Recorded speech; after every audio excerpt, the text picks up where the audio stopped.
My phone buzzed against the stainless steel counter of the nurse's station at exactly 7:14 in the evening.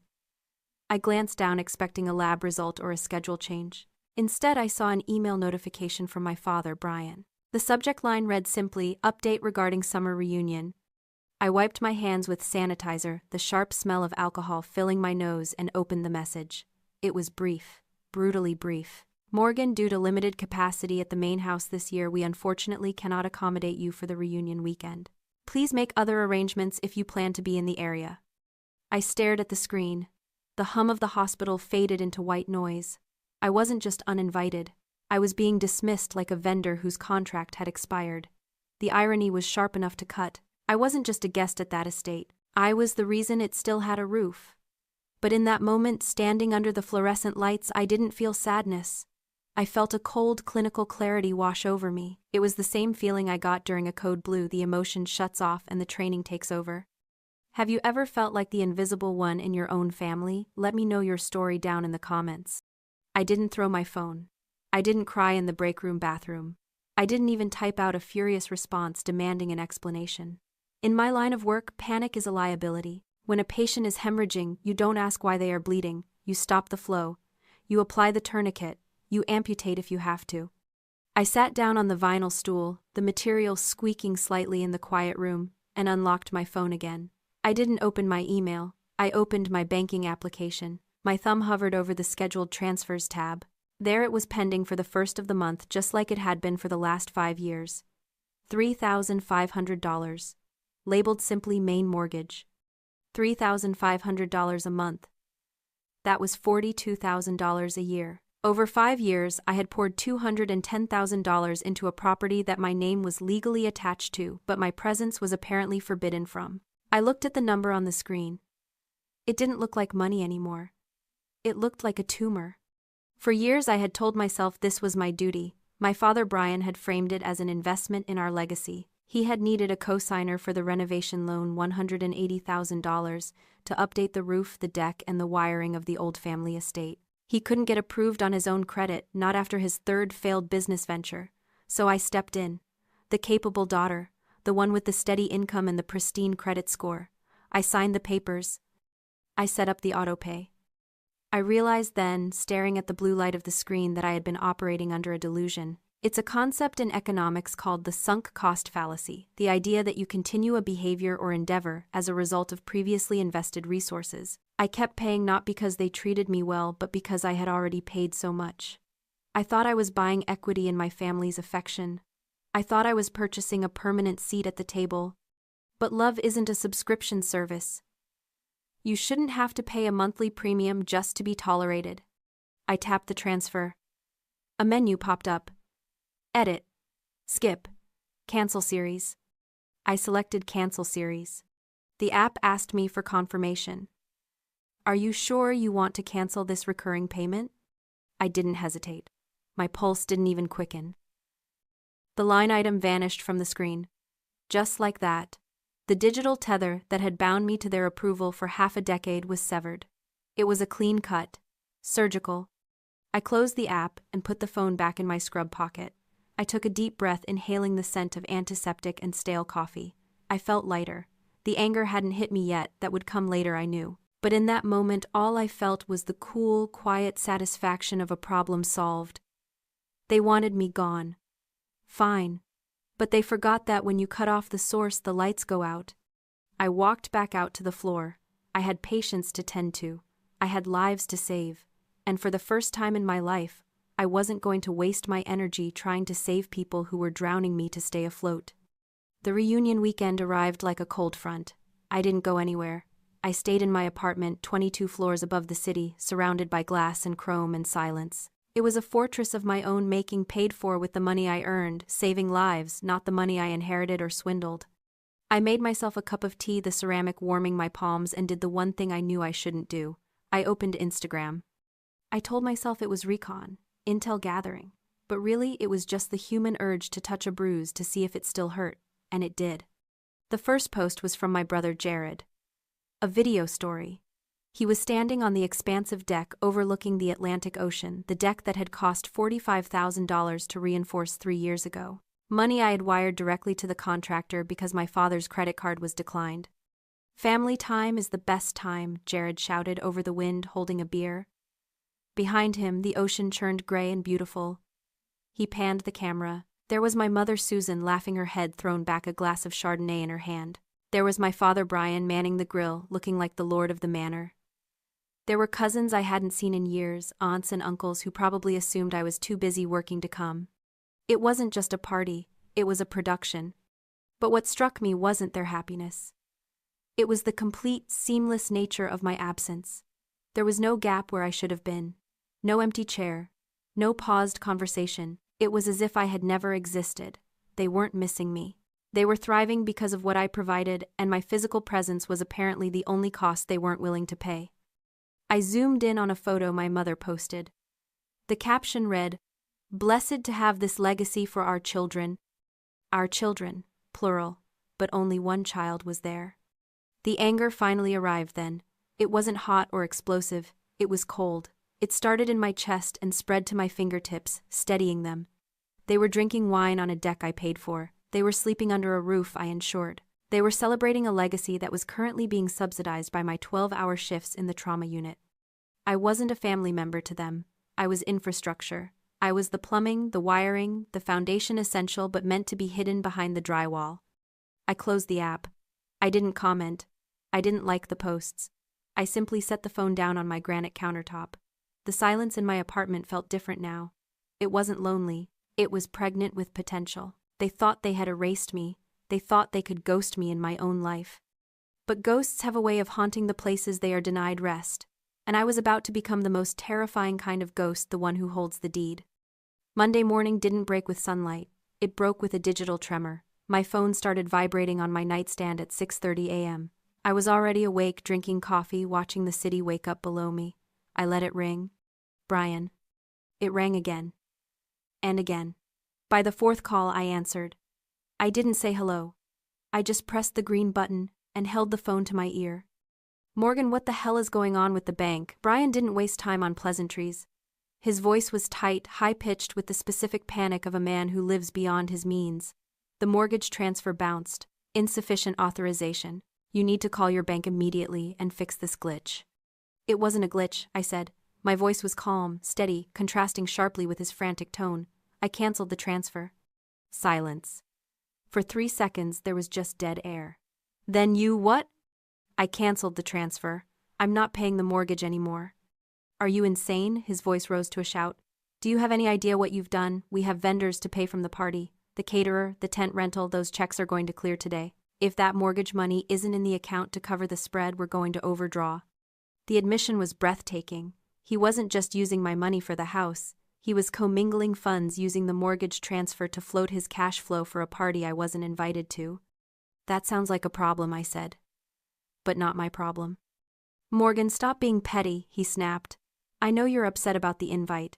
It was a logistical error, okay? Susan felt terrible about it, but we simply didn't have the bedrooms. We had investors coming up, people crucial for Jared's new venture. We had to prioritize.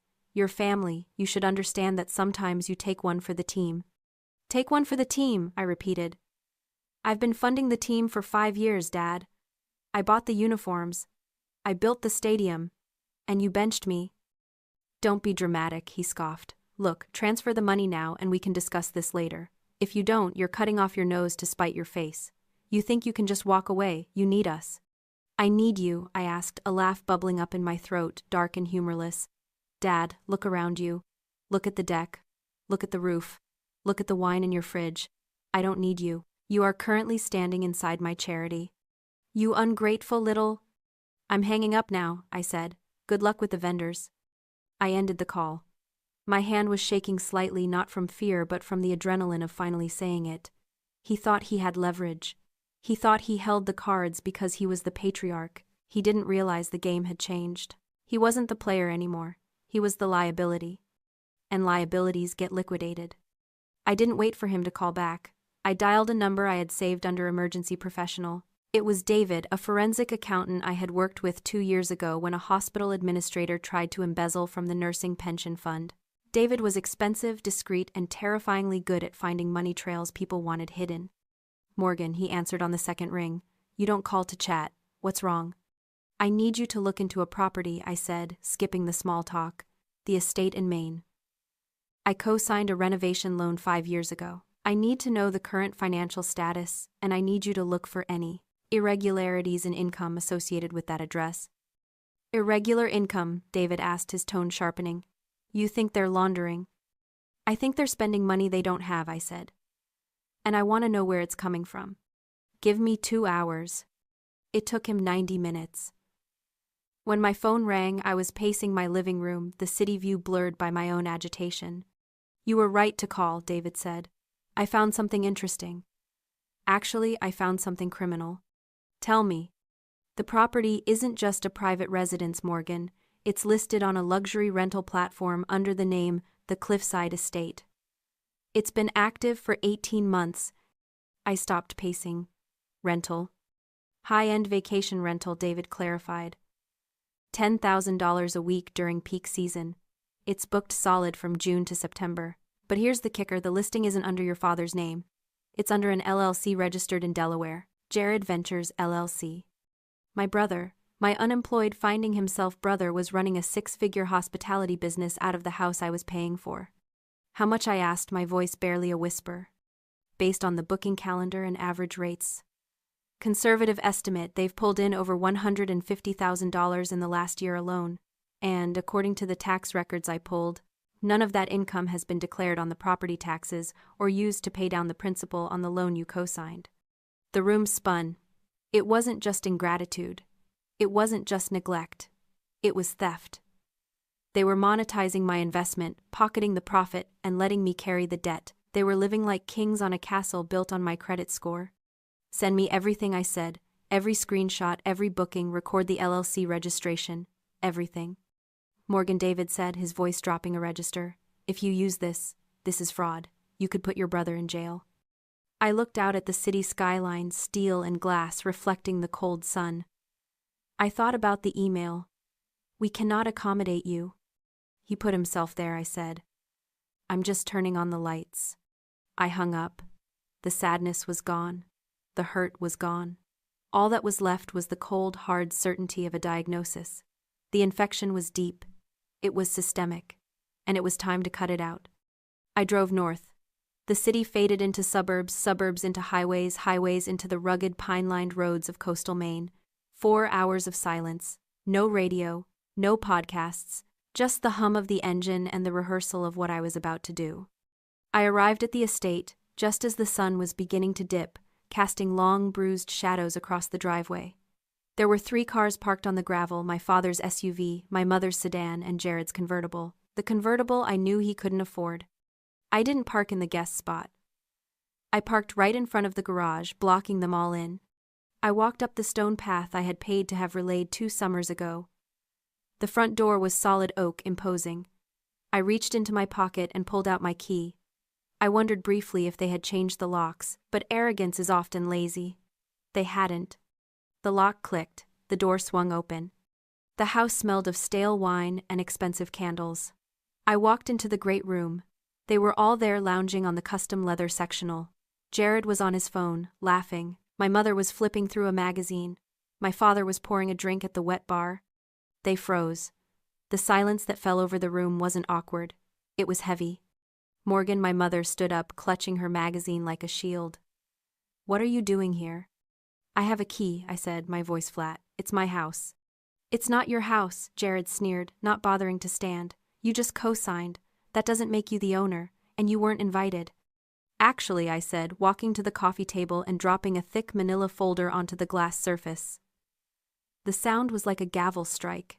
It makes me the primary financial guarantor. And since the mortgage payment bounced yesterday because I canceled it, and since you've defaulted on the terms of the loan by running an unregistered commercial enterprise on residential property. I paused, letting the legal weight of the words settle. I am exercising my right to secure the asset. My father slammed his glass down. Commercial enterprise. What are you talking about? I opened the folder. The first page was a color printout of the Airbnb listing, The Cliffside Estate, hosted by Jared Ventures LLC. $150,000 in revenue last year, I said, looking directly at Jared. His face went white. Not a dime of which went to the mortgage. Not a dime of which was declared to me. That's just a side thing, Jared stammered. Helping out with expenses. You didn't help with expenses, I corrected him. You profited from my liability. That's fraud, Jared. And Dad, you let him do it. This is a family home, my father shouted, his face turning a dangerous shade of red. You are trying to steal it from under us. I'm not stealing it, I said. I'm repossessing it. The air in the room changed. It shifted from annoyance to terror. They realized finally that I wasn't there to argue. I wasn't there to beg for an apology. I was there to foreclose on their entitlement.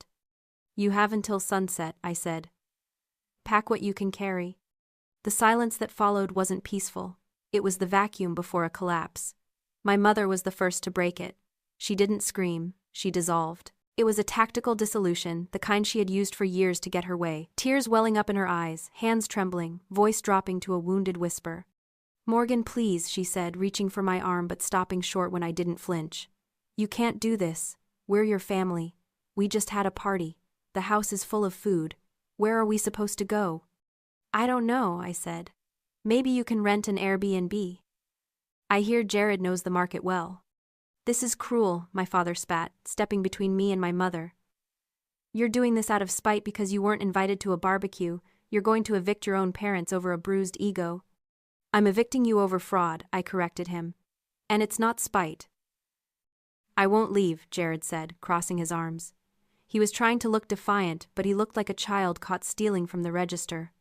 I have tenants coming next week. A corporate retreat. They paid $6,000 up front. I can't just cancel. You already canceled, I said. I contacted the platform an hour ago with the deed and the police report number I filed for identity theft regarding the utility bills. The listing has been suspended. The money is being refunded from your account. Jared's phone buzzed in his pocket. He pulled it out, stared at the screen, and the defiance drained out of him like water from a cracked glass. You reported me to the police, he whispered. Not yet, I said. I filed a report to establish ownership.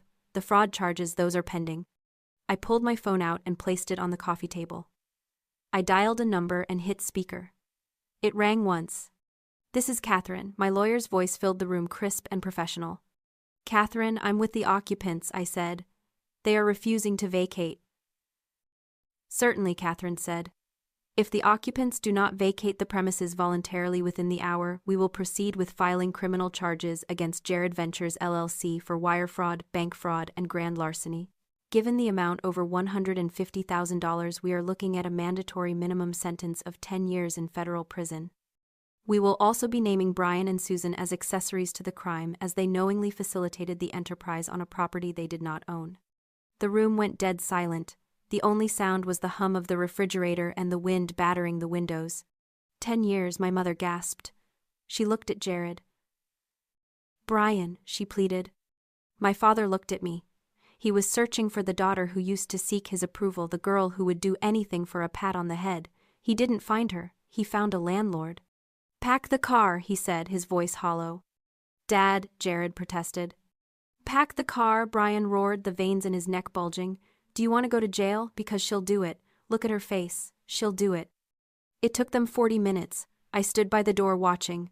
I didn't help. I didn't hinder. I just witnessed. They threw clothes into garbage bags. They grabbed the expensive wine. They took the leftover catering trays. It was a chaotic, humiliating retreat. When the last bag was in the trunk of my father's SUV, he turned to me on the porch.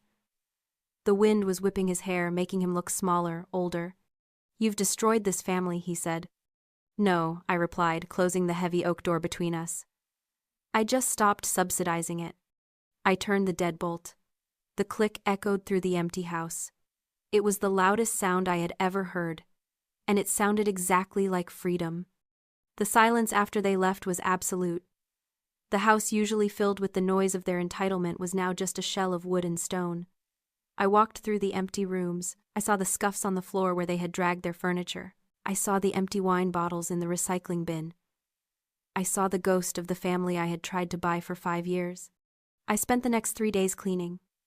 I scrubbed the floors until my knees ached. I washed the windows until the salt spray was gone. I stripped the beds and donated the linens. I was sanitizing the wound. I was preparing the patient for recovery. I didn't sell the house. That would have been the easy financial decision, the logical end to a bad investment. But I wasn't interested in logic anymore. I was interested in healing. I called Catherine, my lawyer, on Friday morning. I want to restructure the ownership, I said. I'm not selling. I'm donating the use of the property. Donating, she asked. To whom?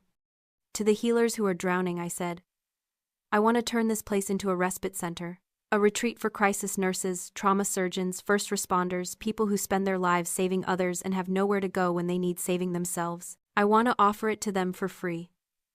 A week of silence. A week of peace. A week where no one asks them for anything.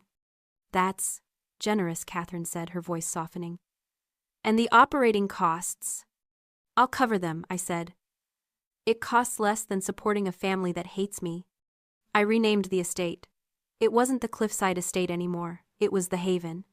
6 months later, the first guest arrived. She was an ER nurse from Chicago who had worked through the worst of the pandemic and hadn't slept a full night in 2 years. I met her at the door not as a landlord but as a colleague. I gave her the key. I told her the fridge was full. I told her the ocean was hers. When she cried, I didn't offer empty platitudes. I just let her cry. Because I knew that sometimes the only way to heal is to finally be allowed to fall apart in a safe place. My family tried to reach out when the news hit the local paper. They saw the article about the nurse who donated her $1 million view. They saw the praise. They probably saw a way back in. I didn't answer their calls. I didn't read their letters. I had built a sanctuary.